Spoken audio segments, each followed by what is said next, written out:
اس سے آپ کا تعلق آئے گا اس سٹیج پر. فائل یعنی سبجیکٹ جو کام کرنے والا ہے. جس طرح ہم نے پچھلے لیکچر میں پڑھا تھا فائلی ضمیریں، تو فائل کرنے والا.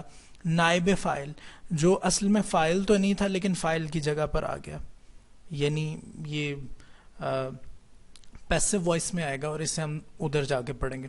مبتدا کے جو شروع ہونے کا سٹارٹنگ ہے، یعنی جس کے بارے میں خبر دی جا رہی ہے، سٹارٹنگ جہاں سے آپ کا جملہ شروع ہو رہا ہے، اور خبر یعنی اس کے بارے میں کیا بتایا جا رہا ہے. تو یہ چاروں چیزیں، ان کے علاوہ بھی کچھ چیزیں، لیکن یہاں اتنا یاد رکھنے کہ فائل، نائب فائل، مبتدا اور خبر یہ ساری ضمہ کے ساتھ، پیش کے ساتھ شو ہوتی ہیں، کیونکہ یہ حالت رفع میں ہوتی ہیں. جزم کو سکون کہا جاتا ہے، شد کو تشدید کہا جاتا ہے، تنوین کہتے ہیں 2 زبر 2 زیر یا 2 پیش کو. یہ بہت آسان چیز ہے. یہ حرکتیں جو ہیں وہ تو آپ کو ساری آتی ہیں، صرف یہ چیز یاد کرنی ہے کہ زبر کو فتح کہتے ہیں، زیر کو کسرہ کہتے ہیں، پیش کو ضمہ کہتے ہیں، جزم یا سکون دونوں کہا جا سکتا ہے، شد کو تشدید کہتے ہیں، تنوین جو ہے وہ 2 اعراب کوئی بھی ہوں. ہم اعراب کہتے ہیں، عربی میں حرکت اسے کہا جاتا ہے. اعراب اسے کہا جاتا ہے یہ نصب کو، جر کو یا رفع کو، جو حرکتوں سے شو ہوتے ہیں، یعنی اعراب کو ظاہر کیا جاتا ہے حرکتوں کے ذریعے. اجزائے کلام ہم کل پڑھ چکے تھے. اسم فعل حرف ہے اور لفظ کا مطلب پھینکنا تھا. لفظ یا موضوع ہوگا جیسے کلمہ کہا جائے گا، یا محمل ہوگا. موضوع ہوگا یا مفرد ہوگا تو یا مرکب ہوگا، یعنی یا ایک ایک لفظ ہوگا یا چند الفاظ کا مجموعہ ہوگا. اگر مفرد ہے تو اس میں یا اسم ہوگا یا فعل ہوگا یا حرف ہوگا، اور ان کی ہم ڈیفینیشنز کل پڑھ چکے ہیں. اب اسماء کو ہم کل ڈیٹیل میں پڑھ چکے تھے کہ اسم سے کیا مراد ہے، اور اس میں یہاں ایک چیز یہ دیکھیں کہ مرکب جو ہے، یا وہ مرکب مفید ہوتا ہے یا ناقص ہوتا ہے. ناقص ہوگا تو مرکب اضافی اور توصیفی، جسے ہم بعد میں پڑھیں گے. لیکن اگر مرکب تام ہے، یعنی جسے ہم جملہ بھی کہتے ہیں، جملہ اور مرکب تام یا مرکب مفید ایک ہی چیز ہے، اسے جملہ بھی کہا جاتا ہے. یہ یا اسمیہ ہوگا یا فعلیہ ہوگا. تو یہ دیکھیں جملہ اسمیہ کون سے، ایسا جملہ جو اسم سے شروع ہو. مثلا البستان جمیل، البستان اسم ہے، اس کے سٹارٹنگ پہ چونکہ اسم ہے اس وجہ سے البستان جمیل، یہ جملہ اسمیہ ہے. جملہ فعلیہ کون سے، ایسا جملہ جو فعل سے شروع ہو. مثلا ذهب اللہ بنورہم، چلا گیا اللہ تعالی ان کے نور کے ساتھ. لیکن جب با محاورہ ترجمہ کریں گے تو اس کا مطلب آئے گا اللہ تعالیٰ ان کا نور لے گیا، کیونکہ ذہبہ بھی یا عطا بھی کہ وہ چلا گیا اس چیز کے ساتھ، یا لے آیا یا آ گیا اس چیز کے ساتھ، تو اس کا مطلب ہوتا ہے لے گیا یا لے آیا. ذہب اللہ بنورہم، اللہ تعالیٰ ان کا نور لے گیا، تو یہ جملہ فعلیہ ہو گیا. اب ایک چیز یہاں نوٹ کرنے والی ہے کہ اس میں صرف اسمیہ اور فعلیہ کا ذکر ہے، حروف کا ذکر نہیں. تو اگر اس سے پہلے کوئی حرف بھی آ جائے، والبستان جمیل، اور باغ بہت خوبصورت ہے، تو پھر بھی یہ جملہ اسمیہ ہی ہوگا. فذهب اللہ بنورہم، اب فا آگے، فا حرف میں آئے گا لیکن وہ جملہ فعلیہ ہی رہے گا. ہم نے یہ دیکھنا ہے کہ سب سے پہلے جملے میں اسم آ رہا ہے یا فعل آ رہا ہے. سب سے پہلے اگر اسم آئے گا تو وہ جملہ اسمیہ ہو جائے گا، اور سب سے پہلے اگر فعل آئے گا تو وہ جملہ فعلیہ ہو جائے گا. اسماء اشارہ ہم کل پڑھ چکے ہیں، ایسے اسماء جو اشارے کے لیے استعمال کیے جاتے ہیں. حروف استفہام، یہ حرف ہم کل پڑھ چکے تھے. تو حروف جو ہیں وہ مختلف طرح کے ہوتے ہیں، ان میں استفہام اور جارہ بھی ہوتے ہیں، اور بھی بہت ہوتے ہیں. یہ صرف ایک بتانے کے لیے کہ حروف کیا ہوتے ہیں، ان 2 کا لکھا ہوا ہے. جس طرح ہم نے اسماء میں کل 7 اسماء پڑھے تھے لیکن ادھر صرف 2 لکھے ہوئے. تو استفہام یعنی پوچھنا. تو حروف استفہام ایسے حروف جو سوال کرنے کے لیے استعمال ہوں، جیسے ما، کیا، حل. کیا، ما اور حل کا اردو میں ایک ہی ترجمہ ہوگا، لیکن ما اور حل میں یہ فرق ہے کہ حل کا انگلش میں ترجمہ از آئے گا اور ما کا انگلش میں ترجمہ واٹ آئے گا. جب سوالیہ، یہ دونوں سوالیہ نشان، ووٹ تو آئے گئی سوال میں عموماً، اور ما جو ہے از، یہ دونوں سوال کے طور پر. حروف جارہ ایسے حروف جو اپنے بعد آنے والے اسموں کو مجرور کر دیں.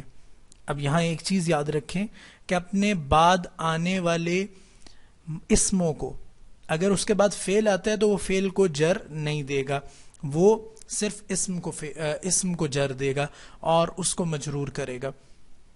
مجرور یعنی جری حالت میں. جر کیا تھا؟ وہ زیر تھا، اور یہاں ہم نے حروف جارہ اور مضاف الیہ اس میں لکھے. عموماً زیر سے شو ہوتا ہے، بعض اوقات زیر کے علاوہ بھی شو ہو جاتے ہیں. بہرحال حروف جارہ 17 ہیں، ٹوٹل 17 ہیں، اور انہیں یاد رکھنے کے لیے یہ ایک شعر ہے، اس کو آپ یاد کر لیں تو آپ کو ہمیشہ یاد رہیں گے. با و تا، یعنی با تا، با جیسے بسم اللہ، تو لفظ تو تھا اسمن، اور جب لفظ اللہ کے ساتھ جب بھی بچوں آپ لوگوں نے لفظ کے طور پہ اللہ کا استعمال کرنا ہے تو لفظ اللہ کہنے. تو جب وہ لفظ اللہ کے ساتھ اسم آ گیا، مضاف الیہ بن گیا، وہ انشاءاللہ مرکب اضافی میں پڑھیں گے، اس کے بارے میں ابھی آپ کو فکر کرنے کی ضرورت نہیں. بہرحال جب وہ مضاف الیہ بن گیا، مرکب اضافی بن گیا، اسم اللہ، اللہ کا اسم، اب اس پہ تنوین کیوں کٹی ہے، ایک پیش کیوں رہ گیا، وہ انشاءاللہ آگے پڑھیں گے. تو اس کے ساتھ لفظ تو تھا، مرکب تو تھا اسم اللہ پیش کے ساتھ، لیکن جب با آ گیا تو اسم اللہ ہو گیا، بسم اللہ. تو اسی طرح تا جو ہے یہ قسم کے لیے آتا ہے، تاللہ. کاف جو ہے وہ آتا ہے کل اسد، شیر کی طرح، اس کے نیچے زیر آئے گی. لام ہے، واو ہے، اور یہ آگے ساری انشاءاللہ اس کی ڈیٹیل بعد میں کہ ان کے مطلب کیا ہے وہ جس طرح ہم پڑھتے جائیں گے وہ آتا جائے گا. بہرحال یہ 17 ہیں، ان کو یاد کرنے کے یہ شعر بنا ہوا ہے. باؤ تاؤ کاف و لامو واؤ منذو مذ خلا رب حاشا من عدافی ان علا حتی الا. اب اس میں جو آپ کو زیادہ تر استعمال میں آئیں گے، من آئے گا، فی آئے گا، ان آئے گا، علا آئے گا، حتی الا. یہ جب بھی آئیں گے ان سے آگے والا جو اسم ہے وہ جری حالت میں آ جائے گا، اور عموماً وہ زیر سے شو ہوگا. تو یہ حروف والا جو ہمارا سیکشن تھا یہ ویسے ہی ختم ہو گیا، اور حروف استفہام، حروف جارہ، جملہ اسمیہ، جملہ فعلیہ، ضمائر متصلہ اور منفصلہ ہم کل پڑھ چکے ہیں کہ ایسی ضمیریں جو اسم کے ساتھ متصل یعنی جڑی ہوئی ہوں، مثلا کتابک. اب اس میں ایک چیز ہے کہ جڑی ہونے سے مراد یہ نہیں کہ ایگزیکٹلی اس کے لفظ کے ساتھ جڑی ہوں. جڑی ہونے سے مراد ہے کہ ایک ورڈ کے طور پر آئیں، ایسے نہ ہو کہ دو الفاظ کے طور پر آئیں. مثلا اگر کوئی ایسا لفظ ہے کہ جس کے آخر پر الف آ رہا ہے، یا یہ آتی ہے جس کے اوپر کھڑا زبر ہوتا ہے، جیسے الف مقصورہ، اس کے ہم بعد میں پڑھتے ہیں، تو وہ آگے جو اس کی ضمیر ہوگی وہ جڑی تو ہوگی، لیکن الف کی وجہ سے وہ اس کے ساتھ جڑ نہیں سکتی کیونکہ الف کنیکٹ نہیں ہوتا. اسی طرح کوئی اور ایسا حرف ہے جو کنیکٹ نہیں ہوتا، مثلا را ہے، تو رے جو ہے لفظ یہ اگلے لفظ کے ساتھ کنیکٹ نہیں ہوتی، پچھلے کے ساتھ کنیکٹ ہو جاتی ہے. تو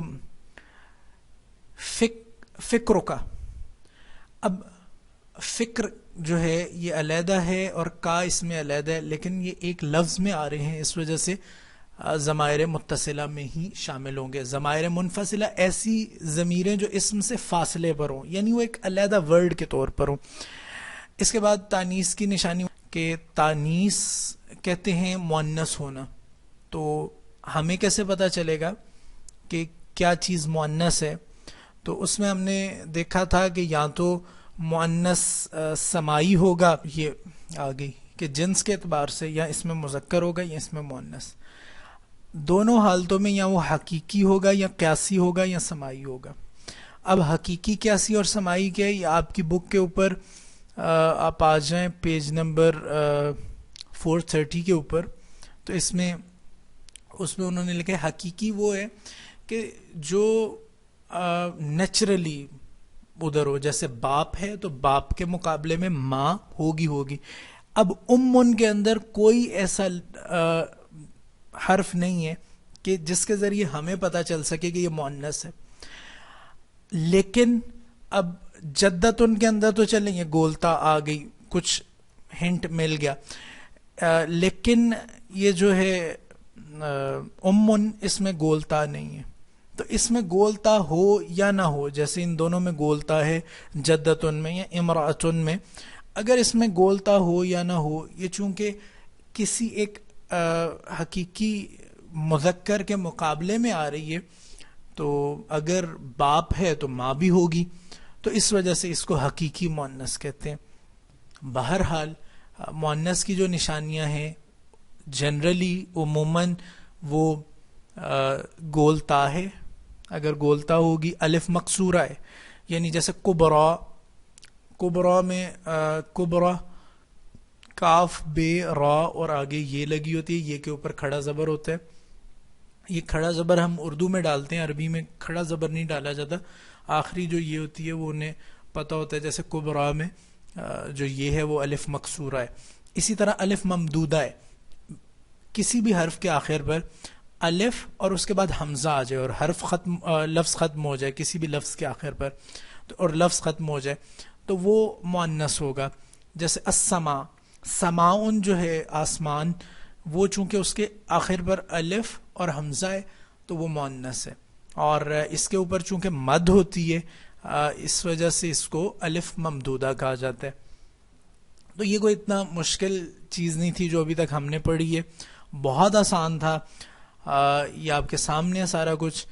اب تھوڑا سا ہم ٹیکنیکل چیز کی طرف جانے لگے، اور اس سے پہلے یہ ساری چیزیں، حرکت، متحرک کیا ہوتا ہے، فتح، یہ ساری چیزیں آپ کو آتی ہیں، اور جن چیزوں کی ہمیں ضرورت پڑے گی ان کو ہم انشاءاللہ بعد میں دیکھ لیں گے. ابھی ذرا ایک دفعہ بک کو دیکھ لیں کہ ہماری بک میں سے ہم نے کیا پڑھا تھا اور کیا چیز آگے رہتی ہے. عربی گرامر تھی، انہوں نے اسم سے شروع کی تھی، ہم نے پڑھ لیا تھا اسم فعل حرف معرفہ تھا، اور اس کے بعد ہمارے پاس یہ 6 اسماء تھے.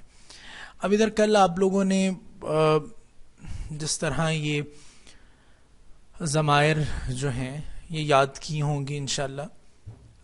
ہوا ہما ہم، ہیا ہما ہن، انت انتما انتم، انتی انتما انتن. یہ میں نے بتایا تھا کہ ادھر غلطی ہے، انتن، انا نحنو. اب ان کو اگر آپ نے یاد کر لیا تو اگلی ضمیریں جو ہیں وہ یاد کرنا بہت آسان ہے. جو ہوا ہے اس کا واو کاٹ دیں، ہوا کی جگہ ہو کر دیں، اور ہر ایک سے پہلے آپ نے یا لگا دینا ہے. اب یہ دیکھیں کہ اس کو تھوڑا سا ہم کر لیتے ہیں زوم آؤٹ. تو ہوا سے کیا ہوا، ایاہو، ہما سے ایاہما، اور ہم سے ایاہم. اگر آپ کو وہ یاد ہوگی ہوا ہما ہم، ایاہو ایاہما ایاہم. ہیا کی جگہ پہ ہم نے ہا کر دینا ہے، ہیا کی جگہ ایاہا، ہما کی جگہ ایاہما، ہننا کی جگہ ایاہننا. بہت آسان ہے. اسی طرح جب مخاطب میں جاتے ہیں، یہ مخاطب والی چیز انشاءاللہ ہم فعل میں جب جائیں گے تب دیکھیں گے، first person, second person, third person, یہ کیا ہے سارا. ابھی آپ کو یہ ترجمے سے سمجھ آ رہی ہوگی، اور انہیں اسی ترتیب میں یاد کرنے، کیونکہ آگے ہم جب گردانے کنسٹرکٹ کریں گے، جب انہیں بنائیں گے تو پھر دیکھیں گے کہ اگر ہم اس ترتیب سے انہیں لے کر چلیں گے تو ہمارے لیے آسانی ہوگی. تو انتا، انتما، انتم تھا. آپ نے کیا کرنا ہے کہ تا کی جگہ پہ جو یہ ان کے بعد جو تا آ رہی ہے یا جو بھی آ رہا ہے اس کی تے کی جگہ پہ آپ نے کاف لگا دینا. اگر ان تا تھا تو کر دینا ایا کا، ان تما تھا تو ایا کما، ان تم تھا تو ایا کم. اسی طرح نیچے آ جائیں، ان تی تھا تو ایا کی، ان تما تھا تو ایا کما، اور ان تننا تھا تو ایا کننا. یعنی تے کو ہم نے صرف بدل دیا. اور یہاں تھوڑا سا آپ نے بس ایک چیز یاد کرنی ہے، انا، انا کی جگہ آپ نے یا کر دینے. وَإِيَّايَ فَارْهَبُونَ جس طرح قرآن میں آتے ہیں وہ انشاءاللہ ہم سورۃ البقرہ میں پڑھیں گے. وَإِيَّايَ اچھا ایاکا کہاں آتے ہیں؟ ایاک نعبد وإیاک نستعین. تو یہ ایاکا یہ علیحدہ سے ضمیر نکل گئی. مفعولی تھی کل ہم نے پڑھا تھا مفعولی جس کے اوپر کام ہو رہا ہو یعنی جس کے ساتھ یا جس کے اوپر کام ہو رہا ہو یعنی جو آبجیکٹ ہو. تو نستعین ہم مدد مانگتے ہیں، نعبدو ہم عبادت کرتے ہیں، ایاکا صرف تیری. یہ جب اس کو علیحدہ کر کے باہر کر کے نکالا جاتا ہے ضمیر کو تو اس سے مراد حصر ہوتا ہے، یعنی صرف تیری عبادت کرتے ہیں، کسی اور کی عبادت نہیں کرتے، صرف ہم تجھ سے مدد چاہتے ہیں اور کسی سے مدد نہیں چاہتے. حقیقت میں اسباب کے تحت تو ہم مدد چاہ لیتے ہیں، کسی سے پانی مانگ لیا کچھ جہاں اسباب ہیں، لیکن حقیقی مدد صرف تجھ سے چاہتے. تو ایاکا. تو اسی طرح انتنا سے ایاکنا، انا سے ایایا اور نحنو سے ایانا. اب مفعولی ضمیر ہیں جو ملا کر اگر آپ کو یہ سمجھ آ گئی ہے تو وہ بھی اسی طرح ہی ہے. دیکھیں ادھر ہم نے ہو لگایا تھا، یہ جداگانہ تھیں، یہ منفصل تھیں. اب ہم متصل میں پڑھ رہے ہیں جو لفظ کے ساتھ جڑی ہوں گی. تو ہو تھا تو ہم نے یا رہنے دینا، باقی سارا وہی رکھنے. تو ضربہو، ضربہما، ضربہم، ضربہا، ضربہما، ضربہن، ضربکا، ضربکما، ضربکم، ضربکی، ضربکما، ضربکن، تمہیں مارا. اب یہ تھا. اب ادھر ایانا تو ضربنا، لیکن ادھر تھا ایایا. یہاں ایک چینجنگ تھوڑی سی آپ نے کرنی ہے، وہ یہ کہ ضربنی وہاں صرف یہ تھا، آپ نے اس سے پہلے نون یہ لگا دینا. تو اس طرح آپ کی مطلب ضمیریں جو ہیں ساری مکمل ہو جائیں گی. اس کے بعد اس میں اشارہ یہ ہم کل پڑھ چکے ہیں، اس میں موصول پڑھ چکے ہیں. منادا یعنی جس کو ندا دی جائے. رجل پہلے تو کامن تھا لیکن جب اس کے ساتھ یا لگ گیا تو اب وہ معرفہ ہو گیا. اس میں معرفہ ہم پڑھ چکے، مضاف کی وجہ سے اس میں معرفہ ہو جاتے ہیں. اور یہاں جس طرح ابھی ہم نے کہا کہ جب آپ نے لفظ کے طور پہ لکھنے ہیں تو اسے لفظ اللہ لکھنے، اللہ کا مضاف بنا کر نہیں. اللہ تعالیٰ کا یہ تھوڑا سا ادب کو ملحوظ رکھیے گا کہ لفظ اللہ کا مضاف بنا کر. تو بعض اوقات تھوڑی سی جلدی میں ایسی غلطیاں ہو جاتی ہیں. تو معرف باللام کے لام کے ذریعے اسے معرفہ بنایا گیا. اور ادھر تک ہم نے پڑھا تھا. آگے یہ جو نوٹ ہے یہ اگر آپ نے پڑھ لی ہے تو آپ کو سمجھ آ گئی ہوگی یہ اتنا امپورٹنٹ نہیں ہے اور اس کا آپ کے کورس سے ڈائریکٹلی کوئی تعلق نہیں ہے. بہرحال یہ تجوید کا معاملہ ہے اور یہ اگر آپ لوگوں نے قرآن تجوید کے ساتھ پڑھا ہے تو آپ کو پتہ ہوگا. واحد تثنیہ اور جمع تھا اور اس میں ہم نے یہ کل پڑھ لیا تھا کہ واحد سے انہوں نے پھر آگے اب یہ اس کے تثنیہ بنانے کے طریقہ بتا رہے ہیں کہ کس طرح بنایا جائے گا. تو دیکھیں تثنیہ جو ہے جو ڈیول ہے دو لوگوں کے لیے، اس کو اگر ہم جس طرح ہم نے کیا پڑھا تھا کہ حالتیں جو ہیں وہ یا تو رفعی حالت ہے یعنی پیش والی جو فاعل ہے، نائب فاعل ہے، مبتدا ہے یا خبر ہے. اگر اس حالت میں ہم نے لے کر جانا ہے تو اس کے لیے ہمیں الف نون لگانا پڑے گا. کسی بھی اسم کے آخر میں الف نون بڑھانے سے تثنیہ کا صیغہ بن جاتا ہے. جیسے کتابن سے کتابان، قلم سے قلمان، مسلم سے مسلمان. لیکن اگر تثنیہ کا صیغہ مفعولی یعنی نصب یا جری حالت میں لے کر جانا ہے جو زیر سے یا زبر سے شو ہوگا، اگر اس حالت میں یعنی یا تو مفعول بن جائے گا یا پھر وہ حرف جارہ یا مضاف الیہ آ جائے گا. مضاف الیہ اس کو ہم پڑھتے ہیں بعد میں انشاءاللہ. تو لیکن کتاب اللہ، عبد اللہ یہ سارے مضاف الیہ ہیں. تو اس کے لیے کیا کرنا پڑے گا، اس میں پھر الف نون نہیں ہم نے لگانا. اس میں ہم نے اس سے پہلے کوئی حرف جر وہ ہم نے پڑھ لیا 17 فی، من، علی وغیرہ آ جائے تو آخر کا الف نون یا نون میں آخر کا الف نون یا نون میں بدل جاتا ہے، یعنی یہ اور نون.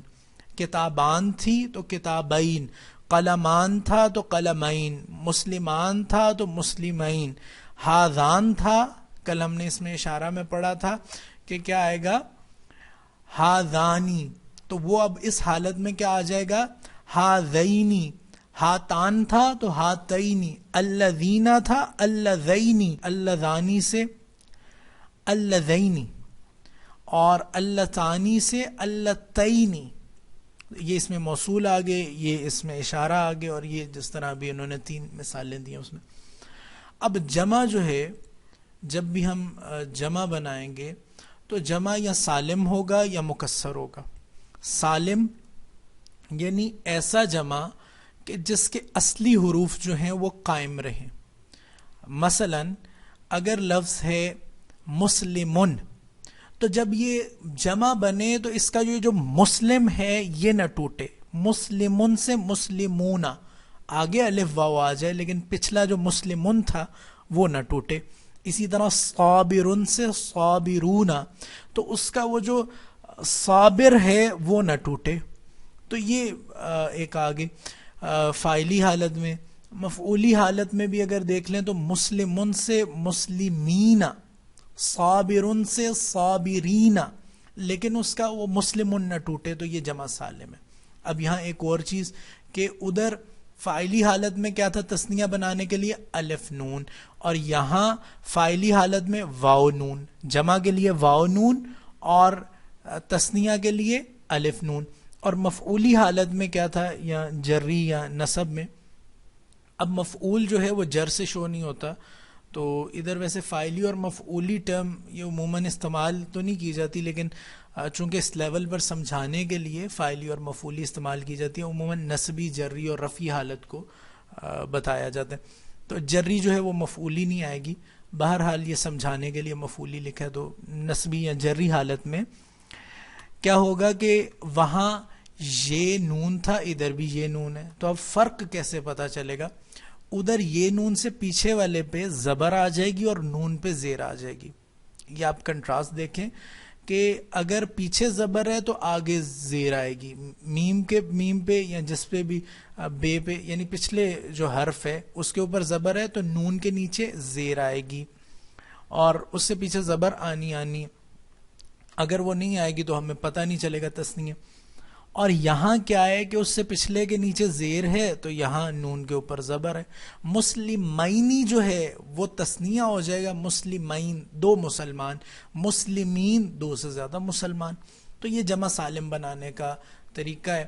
اور جمع مؤنث سالم بنانا ہو تو وہ واحد کے صیغے کے آخر پر مؤنث کی علامت یعنی گولتا کو ہٹا کر اس کی جگہ پر الف اور لمبی تا لگا دیتے. جیسے مسلمن سے مسلمات، یعنی یہ تے کو کاٹ دیں گے تو الف تے لگا دیں گے. اب یہ بھی جمع سالم ہی ہے. آپ سوچیں گے کہ یہ تے جو ہے یہ تو کٹ گیا، وہ تو ادھر آیا نہیں، یہ سالم کیسے رہ گیا؟ تو ایکچوئل لفظ تو مسلمن تھا، اس کا جب ہم نے مؤنث بنایا تو وہ تے کے ساتھ آ گیا. لیکن جب ہم اس کا اصل جو ہے مسلمن واحد مذکر وہ قائم ہے، تو مسلمن سے مسلمات یہ بھی سالم ہے. مؤمنتن سے مؤمنات، تو یہ سالم تھا. اور پھر انہوں نے آگے کچھ سالم کی مثالیں دے دی ہیں. یہ آپ کو مثالیں ساری پڑھنے کی ضرورت نہیں، صرف ان پر ایک نظر مار لیں تاکہ آپ کو ایک پتہ چل جائے کہ کس طرح بن رہی ہیں. جمع مؤنث سالم کی مثالیں ان میں سے یاد کرنے والی کوئی چیز نہیں ہے. آپ کو انشاءاللہ جس طرح ہم آیات کو پڑھیں گے تو ہمیں خود سمجھ آتا جائے گا. آگے جمع مکسر. مکسر کیا ہے کہ ٹوٹا ہوا، کسر کیا ہوا، توڑا گیا، یعنی جو چیز ٹوٹ گئی ہو. اب جمع سالم کیا تھا جس میں اصلی حالت قائم رہے، لیکن جمع مکسر کیا، اس میں اصلی حالت برقرار نہیں رہتی. جب اصلی حالت ہی برقرار نہیں رہی تو پھر وہ جو جمع سالم کے اصول تھے وہ اس کے اوپر استعمال نہیں ہوں گے. تو پھر اس کے کچھ وزن ہیں، ان وزنوں کے اوپر اس کے کچھ وزن بنا دیے، یعنی انہی وزنوں کے اوپر یہ ہوتے ہیں. طعامن، توئے یا طا عین الف میم ہے، تو اس پہ دیکھیں اطعمہ، الف طا عین میم تھے. اس سے پہلے الف لگ گیا، ٹھیک، تو اس وجہ سے وہ کٹ گیا. جمع سالم ہمیشہ شروع سے آئے گا اور اس کے صرف آخر میں چینجنگ آئے گی. یہاں کیا ہے کہ اس میں تبدیلی کدھر آ گئی؟ شروع میں. ایک تو یہ، پھر طا عین الف میم تھا، ادھر طا عین میم آ گیا، الف بیچ میں سے کٹ گیا. تو اسی طرح عمود سے اعمدہ، سلاح سے اسلحہ. تو یہ اسئلہ، سؤال سے اسئلہ، جواب سے اجوبہ، لسان سے السنہ، زمانہ سے ازمنہ. تو یہ جتنی بھی چیزیں ہیں مطلب یہ افعلہ کے وزن پر ہیں، لیکن آپ کو یہ یاد کرنے کی ضرورت نہیں، یہ صرف آپ نے ذہن میں رکھنا ہے کہ یہ جمع مکسر ہے اور اس کی آپ کو سمجھ آ گئی. افعل ہے، یہ سارے آگے وزن ہیں. افعال ہے، یہ سارے وزن ہیں. جیسے عدل سے اعدال ہے، دین سے ادیان ہے، یہ دیکھیں دین اور ادیان. اور مال سے اموال، ذکر سے اذکار، یہ آپ کو پتہ ہے، حال سے احوال، فوج سے افواج. اور یہ ساری یہ چیزیں وہ تھیں جو بصر سے ابصار، یہ آپ کے عام. قول سے اقوال، یہ چیزیں آپ کے ہاں بھی اردو میں بھی عام استعمال ہوتی ہیں اور آپ کو ان کے معنی آتے ہیں. اور یہ مختلف پھر اوزان ہیں، وزن ہیں، اور اوزان بھی افعال کے وزن پر ہی ہے. یہ مختلف جمع مکسر کے اوزان ہیں. آپ کو سارے اوزان جو ہیں، سارے وزن جو ہیں، انہیں یاد کرنے کی ضرورت نہیں، اور نہ ہی آپ کو یہ سارے مطلب یاد کرنے کی ضرورت ہے. صرف انہیں ایک دفعہ دیکھ لیں، ایک دو کو بھی ان میں سے دیکھ لیں تو کافی ہے، آپ کو ایک سمجھ آ جائے گی. اور اس پر پھر مزید یہ ساری کے ساری اب یہ چیزیں.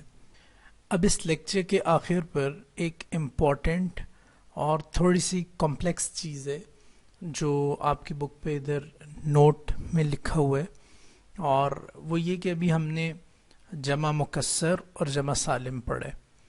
تو اگر جمع مکسر ہو تو اس کے ساتھ 3 صورتیں بنیں گی.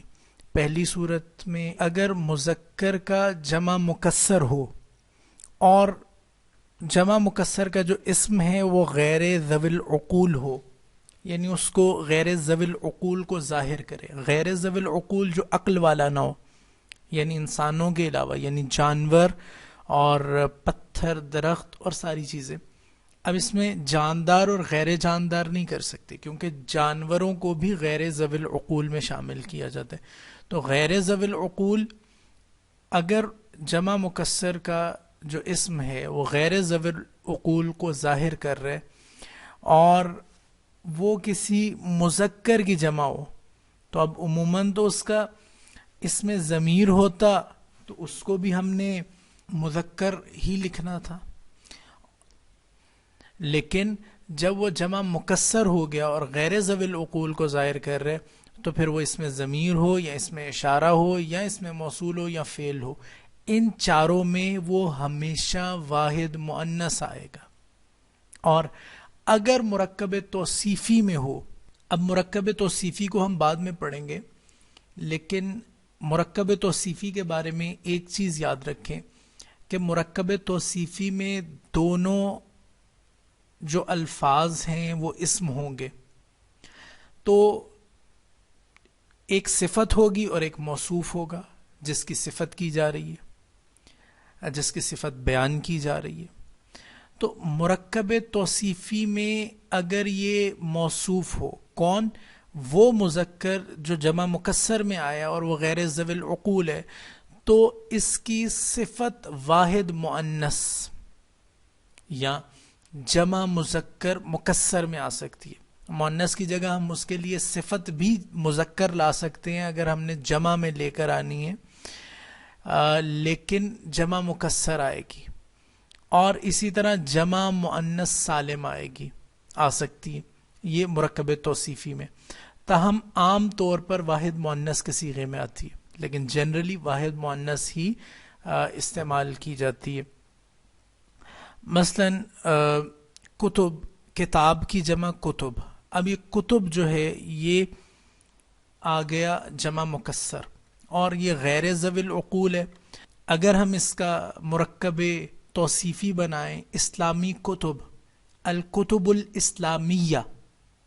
اب یہاں اسلامیہ کے آخر میں گولتے آ رہی ہے اور وہ مؤنث آئے گا، لیکن چونکہ یہ غیر ذوی العقول ہے اور جمع مکسر ہے تو اس وجہ سے مذکر کے لیے بھی ہم واحد مؤنث کی صفت لا سکتے ہیں. اسی طرح جب اس میں ضمیر جو ہم نے پیچھے پڑھا ہے واحد مؤنث میں آئے گا، ہیا کتب اسلامیتن. اسی طرح اگر یہ مبتدا ہو، مبتدا جہاں سے بات شروع ہو رہی ہے اور یعنی جس کے بارے میں خبر دی جا رہی ہے، تو اس کی خبر واحد مؤنث ہوگی. مثلا شجر کی جمع ہے اشجار.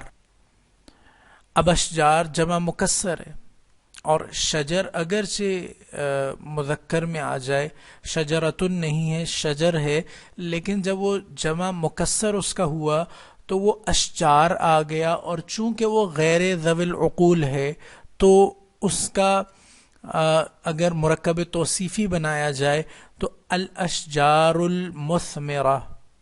اب یہ مثمرہ جو ہے یہ تو واحد مؤنث کی صفت آ گئی، واحد مؤنث کے صیغے میں آ گئی صفت، لیکن وہ چونکہ غیر ذوی العقول تھا اس لیے واحد مؤنث بنا دی. اسی طرح اگر مبتدا اور خبر ہو، الاشجار مثمرۃن، کہ درخت جو ہیں وہ پھل والے ہیں.